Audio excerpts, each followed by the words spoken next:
শোনো, গেট খোলো, বিজয়ী সেনা এসেছে। কিমসিন, তোমার বর্মটা খুলে মহারাজের আদেশ শোনো। কি বললে? আবার বলো। তোমার মতো অধস্তন একজন সৈনিকের সাহস কি করে হয় সেনাপতির নাম ধরে ডাকার? কিমসিন একজন বিশ্বাসঘাতক। বর্মটা খুলে ফেলো। আমি শুনেছি, দাঁড়ান।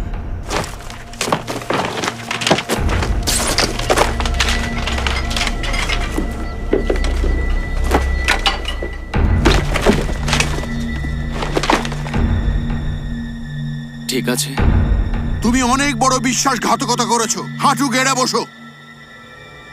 আমি কিন্তু তোমার জিভ কেটে নেব। উনি বিশ্বাসঘাতকতা করেছেন? তুমি কি পাগল? তোমার মাথা খারাপ?